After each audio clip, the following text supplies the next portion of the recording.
Je m'appelle Francis Desmond, j'ai 47 ans et je suis ce que vous appelez un baroudeur, un routard. J'arpente, pour le compte d'un magazine touristique, tous les plus beaux coins de ce monde, et principalement les plus belles montagnes. C'est là-dedans que je me suis spécialisé. J'ai à mon actif plus d'une centaine de destinations que j'ai décortiquées pour le plaisir de mes lecteurs. Et si j'ai vu des paysages magnifiques tout au long de ma carrière, j'ai aussi visité des endroits plus sombres, plus sordides. J'ai même vécu 2 à 3 situations très étranges. Mais si je dois en retenir qu'une seule, ça serait le cas des Alpes slovaques. Il m'y est arrivé quelque chose de très étrange, mais aussi de très flippant. C'était en septembre 2018, il n'y a pas très longtemps. Je m'apprêtais à grimper à l'un des plus hauts sommets, le pic de Gerlach, pour avoir une vue imprenable sur les petits lacs en contrebas. C'est un coin magnifique et très sauvage, peu emprunté, mais surtout fort isolé. Cet éloignement de la civilisation lui confère d'ailleurs un côté mystérieux, mais aussi angoissant, vu son peu de fréquentation. En effet, il n'est connu que des initiés, et donc peu de randonneurs s'y rendent. Pourtant, son panorama une fois en haut vaut vraiment son effort. La vue y est sublime, presque mystique. Du moins c'est ce que l'on m'en avait dit, et qui du coup m'avait donné envie de m'y risquer, ne serait-ce que pour voir par moi-même si cette réputation était justifiée. C'est ainsi qu'en ce matin de septembre 2018, je commençais l'ascension de ce pic. Après avoir marché un dénivelé de 200 mètres en pâturage, je m'enfonçais donc dans une forêt bien dense. Il faisait froid ce matin-là, et une légère brume s'élevait du sol, accentuant le côté étrange de l'endroit. Le fait que j'avais volontairement choisi un lundi de septembre eut pour effet que je m'y retrouvais seul. Aucun autre randonneur n'était présent.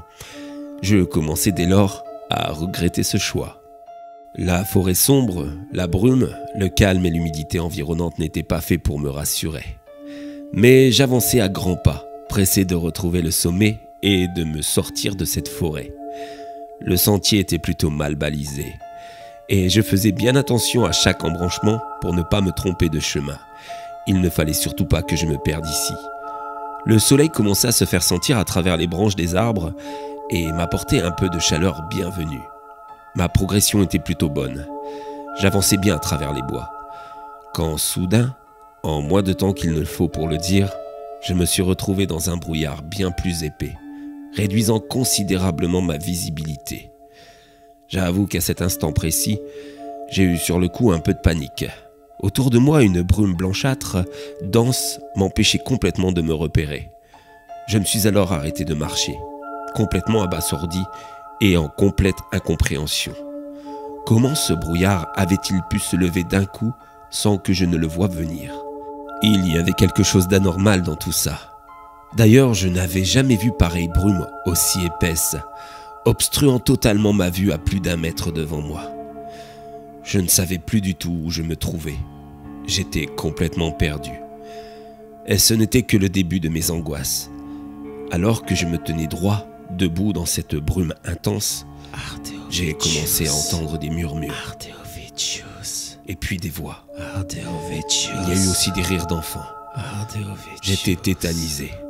Je regardais tout autour de moi et je voyais des ombres bouger au loin. Mais je n'arrivais pas à les distinguer. Il fallait absolument que je quitte cet endroit. Alors, comme tout bon randonneur que je suis, je me suis concentré sur le sentier et sur mes pas. J'ai donc avancé en suivant ce chemin balisé entre terre et racines d'arbres. Il me fallait suivre celui-ci à tout prix. Il allait me monter au sommet. Il allait me faire quitter cet endroit si lugubre. Suivre le sentier à tout prix. Mais ça s'est aggravé. Je ne sais comment, je me suis mis à marcher sur des pavés. Des pavés en pleine montagne dans une forêt. Rien de rationnel. Les pavés d'une ruelle ancienne. Et je me suis retrouvé entouré de vieilles maisons, issues d'une autre époque. Je n'ai pas de mots pour vous décrire ce que j'ai ressenti à cet instant précis. Je perdais notion de toute réalité. Je ne savais plus du tout où je me trouvais. Mais ce qui était sûr, c'est que j'étais transi de peur et que je voulais quitter cet endroit au plus vite. Je me suis mis à marcher plus vite sur ces pavés, au milieu de ces maisons semblant tout droit sorties du Moyen-Âge. La ruelle remontait sur une place avec une vieille église. La brume était moins intense, me permettant de voir les petites rues étroites autour de moi. Toutes ces ruelles vides formaient une vision effrayante. Je m'approchais d'une porte d'une maison et je tapais à celle-ci. Un geste complètement idiot, espérant trouver une âme qui vive et qui pourrait m'expliquer où je suis, ce qui m'arrive et surtout comment sortir de cet endroit maudit. J'ai ainsi tapé à plusieurs portes de plusieurs vieilles bâtisses, sans aucune réponse. J'étais bien seul, perdu dans ce village, au milieu de nulle part. Je contournais alors la vieille église, fermée elle aussi, et j'avançais. Quand soudain, au loin, à travers la brume plus clairsemée, j'ai aperçu une petite fille assise, pleurant la tête entre ses mains. Je ne sais pas vous dire si cette vision m'a rassuré ou au contraire m'a encore plus effrayé. Mais j'avançais vers elle, bien décidé à essayer de comprendre où nous nous trouvions. Elle pleurait toujours, la tête recroquevillée entre ses genoux, et à ses pieds se trouvait un dessin. Je saisissais alors celui-ci. C'était un dessin d'enfant, représentant une femme entourée de flammes, comme brûlée sur un bûcher. Un dessin plutôt glauque. La petite fille, toujours tête baissée, me désigna alors une direction du doigt. Je regardai vers celle-ci, à quelques mètres de moi, toujours au beau milieu de la brume, se trouvait un vrai bûcher, celui du dessin, avec le cadavre brûlé d'une femme. C'était une véritable vision d'horreur. Je ne comprenais plus rien de ce que j'étais en train de vivre. Je me suis alors avancé vers ce bûcher, et la petite fille s'est mise à hurler, me faisant sursauter. Une fois son cri perçant fini, elle m'a dit un mot. Je comprenais que le cadavre brûlé était sa maman. Je m'avançai alors vers elle, comme pour essayer de lui apporter un peu de réconfort. Elle a alors relevé sa tête, et j'ai vu son visage, brûlé, à moitié déchiqueté, des chairs grillées, noircies. J'ai hurlé et je me suis mis à courir comme un dératé, à l'aveugle dans cette brume épaisse. J'ai couru un bon moment jusqu'à ce que je me cogne dans un arbre et que je perde connaissance. Je ne sais pas combien de temps je suis resté inconscient, mais lorsque j'ai rouvert les yeux, le brouillard s'était dissipé et j'étais à nouveau sur le sentier de la randonnée. Cette expérience m'avait tellement traumatisé que finalement, j'ai fait demi-tour. J'ai abandonné l'ascension et je suis rentré à mon hôtel. J'y ai pensé jour et nuit pendant des semaines complètes, faisant de nombreux cauchemars. Et puis un jour, je me suis décidé à essayer de comprendre.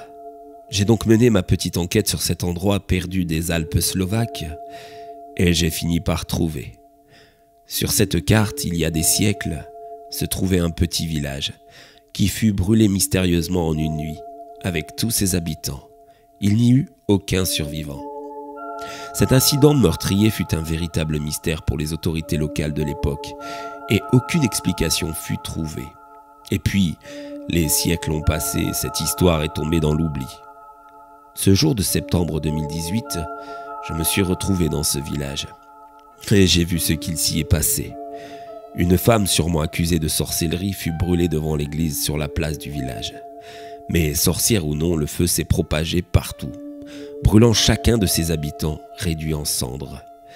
J'ai vu aussi cette petite fille, restée près de sa mère qui brûlait sur le bûcher, si près qu'elle-même a pris feu, et que c'est sûrement elle qui a répandu celui-ci partout dans le village, telle une torche humaine voulant venger sa maman.